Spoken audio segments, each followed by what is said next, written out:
Hola alumnos, les saluda su profesor de biología, Cristian Mendoza Hidalgo.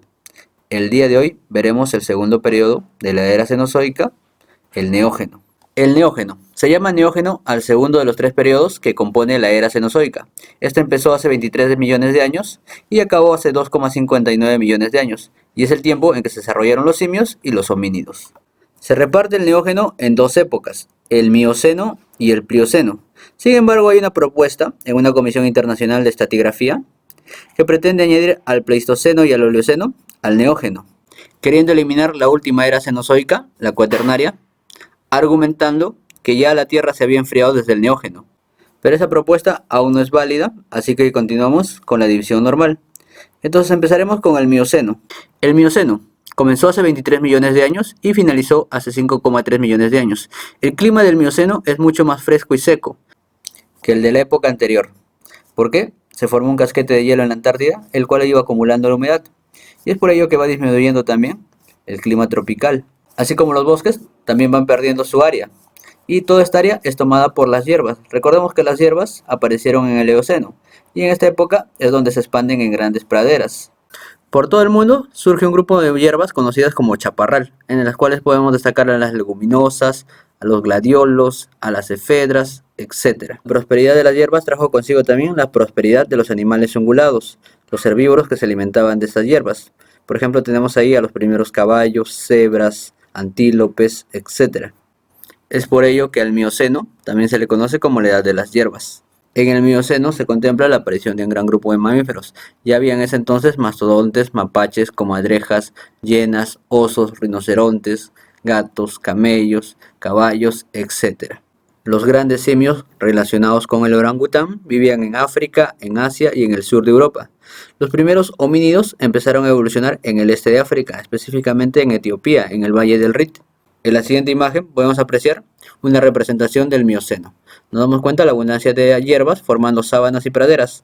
Nos damos cuenta también que aquí ya hay ungulados que se alimentaban de esta hierba, como estas cebras primitivas, este antílope primitivo conocido como Osbornoceru. También hay algunos Genodons. Nos damos cuenta de este paquidermo, conocido como Gomphotherium. No es elefante, sino el Gomphotherium. Y tenemos acá a estos par de felinos, que este no lo puedo distinguir, pero este es un pariente leopardo. También surgió otro paquidermo conocido como el mastodonte. No confundir mastodonte con mamut. He visto que siempre hay esa confusión y muchos consideran que es lo mismo, erróneamente. El mastodonte es mucho más antiguo y no es de piel lanuda como el mamut. En el año 2019, en Bolivia, se halló una reserva de fósiles de mastodontes. Están en proceso de reconstrucción aún. Ahora, estos mastodontes proliferaron durante todo el Neógeno, viniendo a extinguirse en el Pleistoceno de la era cuaternaria. Las aves voladoras empiezan a prosperar, lo que conocemos como pájaros, y las aves no voladoras y grandes empiezan a perder terreno, quedándose relegadas en su último bastión, que es Sudamérica. En esta foto podemos apreciar una vez más la prosperidad de las hierbas y de esta ave de acá, que se llama Forur charco. Y también vemos acá estos armadillos gigantes llamados como Glyctotherium. No les he puesto los nombres antes en clase debido a que no quería que memoricen tantos nombres, ya que son un poco complicados y no les serviera de nada, ¿no? Lo que quiero es que entiendan qué es lo que sucedió en ese periodo. En esta imagen también podemos ver otra ave de terror sudamericana conocida como Kelenken. En el Mioceno también apareció el ave voladora más grande que haya existido hasta hoy en día, el cual se llama Argentavis, que su nombre viene de Argentina, pues ahí fueron encontrados sus yacimientos. Y en este caso lo podemos ver cazando a un roedor parecido a un capibara, que se llamaba Joseph Fagastia. Y también podemos ver un mamífero prehistórico de aquella época, debe ser un pariente de algún perro o un lobo. Y por último les dejo la imagen del tamaño del hombre comparado a las aves del terror sudamericana.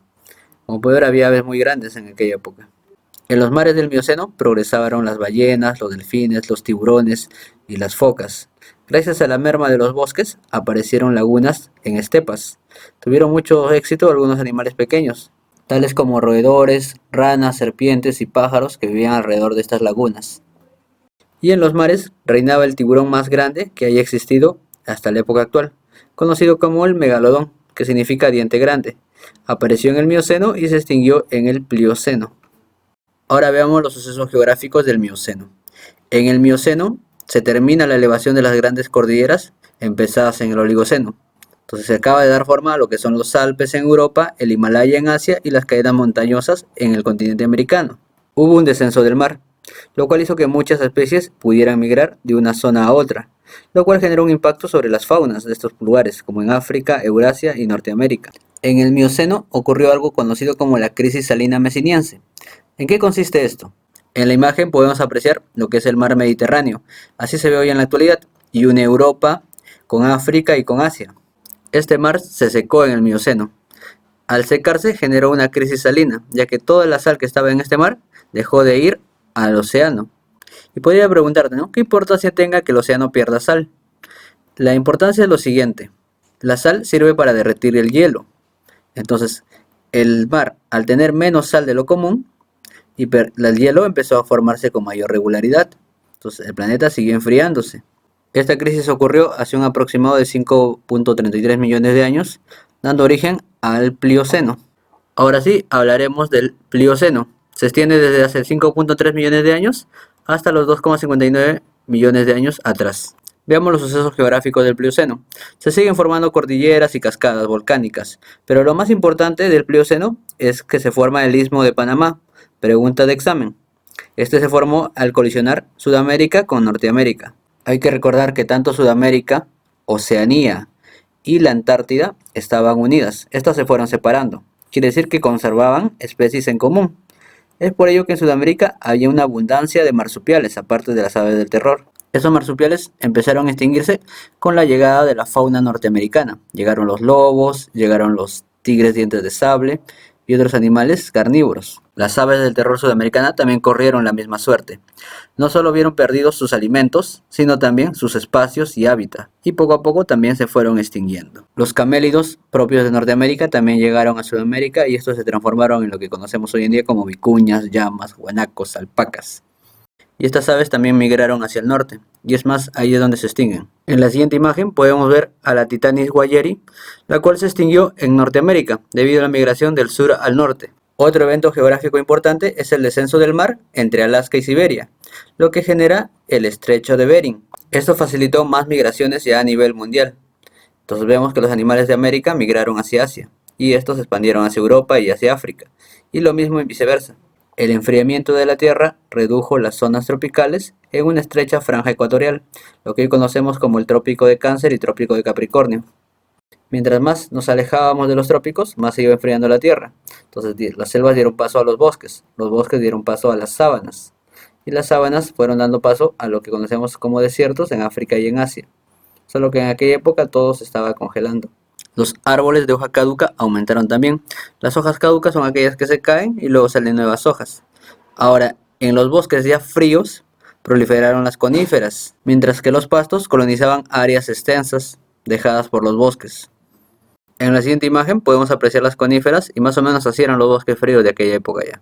Con el enfriamiento global que se estaba dando, muchos animales que vivían en los trópicos se fueron extinguiendo. Entre ellos teníamos a los cocodrilos y caimanes de Europa, quedando relegados a Sudamérica y África. Por otro lado, las aves y los roedores seguían expandiéndose y evolucionando. De ahí tenemos a los hámsters, a las ratas, a los mismos cuis. Entonces, al haber un aumento de pájaros pequeños y roedores, permitió el aumento de las serpientes, ya que ellos eran sus depredadores. En la siguiente imagen apreciamos el estrecho de Bering. ¿Por qué es importante el estrecho de Bering? Porque permitió a las especies de Norteamérica migrar hacia Asia y Europa, y lo mismo las especies de Asia, Europa y África migrar a Norteamérica. Este estrecho va a durar durante miles de años, tanto así que animales propios de América como los camélidos, caballos, tigres dientes de sable, van a migrar de América a Asia y Europa. Y a su vez, estos animales de Asia y Europa van a migrar hacia Norteamérica. Entre estos animales tenemos a leones, leopardos, tapires, mamuts, etc.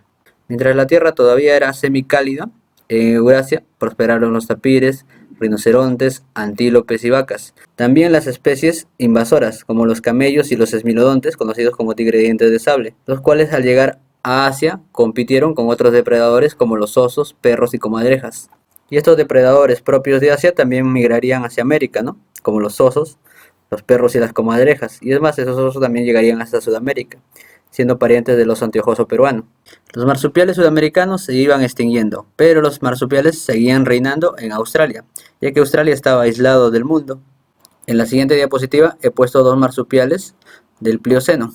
el tilacolio y el tilacinus. El tilacolio es conocido como el león marsupial y el tilacinus es conocido como el tigre de Tasmania. El león marsupial se va a extinguir en el Pleistoceno debido a la disminución de sus presas, ya que él cazaba herbívoros grandes. Sin embargo, el tilacinus sobrevivió durante mucho tiempo, es más, se extinguió en 1936. Ahí fue grabada la última especie viva, el cual estaba dentro de un zoológico. Ahora veamos cómo le iba a África en aquella época. En África abundaron los animales con pezuña, aumentó la población de elefantes, aparecieron las primeras jirafas, hubo la proliferación de nuevos depredadores, sobre todo de felinos, los cuales fueron quitándole hábitat y presas a las hienas, las cuales se terminaron convirtiendo en carroñeras, mientras que los primates más grandes seguían evolucionando. Es ahí donde aparecen los primeros homínidos, como el Australopithecus, el cual fue evolucionando y dio origen al Homo habilis, y este a su vez dio origen al Homo erectus, y este a su vez se le considera antepasado directo del Homo sapiens. En la siguiente imagen podemos ver un esquema de la evolución del hombre, desde un ancestro común hasta el Homo sapiens sapiens. Ahora, hay que tener en cuenta que en el Plioceno solo habitó hasta el Australopithecus, este era el homínido. El Homo habilis aparece ya para el Pleistoceno, que pertenece a la era cuaternaria. Entonces yo en su examen les puedo preguntar, homínido que apareció en el Plioceno, respuesta Australopithecus. Entonces ya para el final del Plioceno e inicio del Pleistoceno, era cuaternaria, empiezan a aparecer mamíferos con bastante pelo para poder protegerse de esta nueva era fría. Y el que más destaca es el mamut, el cual se extinguió no hace mucho, hace 3700 años nomás. Digamos que el mamut vio al hombre y sus primeras civilizaciones. Y por último les hablaré del esmilodón o tigre de diente de sable, el cual a través del estrecho de Bering llegó a Asia y Europa, y a través del istmo de Panamá llegó a Sudamérica. Como vemos, este animalito pobló casi todo el mundo, sin embargo se extinguió en el Pleistoceno, debido a la desaparición de la megafauna. El último lugar donde estuvo fue en Sudamérica. Bueno alumnos, eso sería todo. Muchas gracias por escucharme. He hecho algunas mejoras a esta diapositiva, lo cual lo voy a enviar a Sociaweb, no se preocupen. Y estoy poniendo acá a Lucy, la Australopithecus, que durante mucho tiempo fue considerada la madre de la humanidad.